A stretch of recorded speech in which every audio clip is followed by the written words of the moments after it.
நீங்கள் அம்மையார் சார்பாக கேள்வி எழுப்புனவர் நீங்கள். உங்களையே நான் கனிமொழியாகவே நினச்சி கேள்வி கேட்குறேன். நீங்கள் ஒரு பெரியாரிஸ்டா? எந்த இடத்துல கடவுள் மறுப்பில்லையா? உங்கள் மருமகன் உதயநிதி நெத்தியில் திருநீர் பூசணியில் இல்லையா? நீங்கள் ஒரு கடவுள் மறுப்பாளர் அப்படியா? அதை ஏற்கணுமா? சமூக நீதி, பெண்ணிய உரிமை, உங்கள் கட்சி பெண்கள் கொடுத்த முன்னுரிமையை பேச முடியுமா? நீங்கள் பெரியாருடைய சாதி மறிப்பு, தீண்டாமை ஒழிப்பு, இதுக்கெல்லாம் நீங்கள் பெரியார் எங்கே சாதி ஒழிப்பு நிலைநிறுத்திருக்கார்? இத்தனை தொகுதிகள் தமிழ்நாட்டில் இருக்கும்போது தூத்துக்குடியில் போய் நீங்கள் போட்டிட்டதுக்கு காரணம் சொல்ல முடியுமா? நீங்கள் சொல்லலாம், இல்லை நான் சொல்லிட்டேன். காரணம் என்ன? சென்னையில் நின்றுருக்கலாம், இங்கே கோயம்புத்தூரில் நின்றுருக்கலாம், ஈரோட்டில் நின்றுருக்கலாம், சேலத்தில் நின்றுருக்கலாம், வேலூரில் நின்றுருக்கலாம், விழுப்புரத்தில் நின்றுருக்கலாம். எதுக்கு தூத்துக்குடியில் போய் நிற்கிறீங்க? சாதி ஒழிப்புன்னு அங்கே ஏமாந்த பாவப்பட்ட மக்கள் இருக்கான், அதானே சாதி. உங்களை இன்னும் அந்த மக்கள் அவங்க தன் சாதிக்காரன் நம்புகிறான் பாருங்க.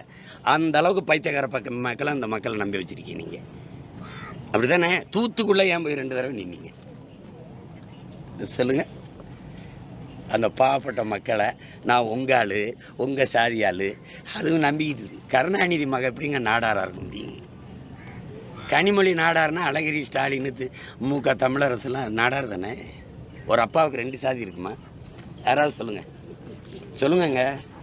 அப்போ என்னதில் போய் தூத்துக்குள்ளே நின்னீங்க? நீங்கள் பெரியாரை பற்றி பேசுகிறதுக்கு தகுதி ஏதாவது இருக்கா? சும்மா கூலி காலின்ட்டு. பெரிய கூலியாக உங்கள் அப்பா தான். ஒரு சமூகம் அவங்க அப்பா பேரை சொல்லி நான் எங்கள் முதல்வர் கலைஞரோட பொண்ணு, நான் இசைவேளாளர் தான் சொல்கிறதுல அவருக்கு என்ன பிரச்சனை இருக்குது? தேர்தல் கமிஷனுக்கு அவங்க இசைவேளாளர் தான் கொடுத்துருப்பாங்க.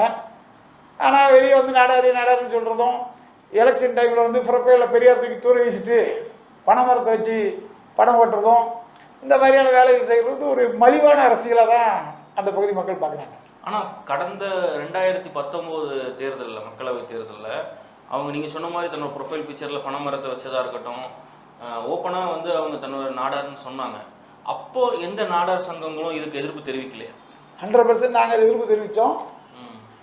அதாவது கனிமொழி நாடார் இல்லை, கனிமொழி நாடார்னு சொல்கிறதுக்கு 100% தவறுன்னு சொல்லி 2019 மிகப்பெரிய அளவில் சமூக வலைதளங்களாக இருக்கட்டும், தொகுதி மக்களிடம் நாங்கள் கொண்டு சென்றோம். ஆனால் நாடார் சமுதாயத்தை சேர்ந்த பல தலைவர்களை அவர்கள் விலைக்கு வாங்கி தங்களை நாடாருமாய் காமிச்சிக்கிட்டு ப்ரொமோட் பண்ணதுனால அது ஒரு மிகப்பெரிய அளவில் ரீச் ஆகலை. ஆனால் இப்போ இந்த காலகட்டங்களில் சமூக வலைதளங்களாக இருக்கட்டும், பொதுவாகவே இருக்கட்டும், ஒரு சாதாரண ஒரு கிராமத்தில் போய் கனிமொழி நாடார்னு கேட்டால் ஒரு வயசான பாட்டி கூட ஒரு அவளை எப்படி நீ நாடார்னு சொல்கிறா அப்படின்னு சொல்லி கேட்பாங்க. அந்த அளவுக்கு விழிப்புணர்வு ஆகிட்டு இல்லை. அதாவது இதில் இருக்கிற கட்சிகளே தெளிவாக இருந்திருந்தால் இந்த மாதிரி சிக்கல்கள் வராது. இதில் யார் மேலே தப்புன்னு கேட்டிங்கன்னா, முதல்ல தூத்துக்குடி மாவட்டத்தை சேர்ந்த நாடார்கள் மீது தான் தப்பு. 2019 கனிமொழியை படுதோல்வி அடைக்க வைத்திருந்தால் இன்றைக்கி கன்னியாகுமரி மாவட்டத்தில் வேற ஒரு 80% இருக்கக்கூடிய இடத்துல வேறு ஜாதிகாரங்களை வேட்பாளர் நடத்துறதுக்கு அரசியல் கட்சிகள் பயந்துருக்கும். அதே மாதிரி திருநெல்வேலியிலையும் மாற்று சமுதாய வேட்பாளர் நடத்துறதுக்கு அரசியல் கட்சிகள் பயந்துருக்கும். இந்த கனிமொழியோடைய வெற்றி என்பது அப்போ பணம் கொடுத்தா யார் வேணாலும் ஜெயிச்சிடலாங்கிற மனநிலைக்கு அரசியல் கட்சிகள் வந்துருச்சு.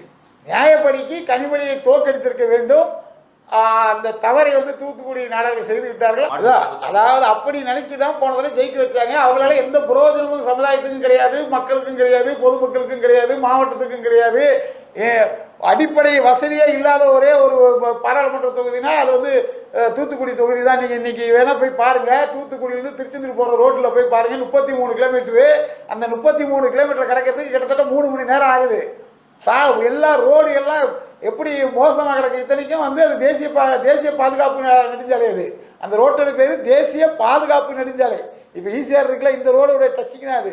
ஒரு 2 வழி பாதை கூட ஆக்க முடியாத, பாராளுமன்றத்தில் குரல் கொடுத்து உரிமையை பெற முடியாத இந்த நாடாளுமன்ற உறுப்பினர் நமக்கு தேவைதானா? இது சாதாரண மக்களுக்கே வந்துடும் இல்லையா? 33 கிலோமீட்டர் நம்ம இப்போ பைபாஸ் கிடக்கிறது எவ்வளோ நேரம் ஆகும்?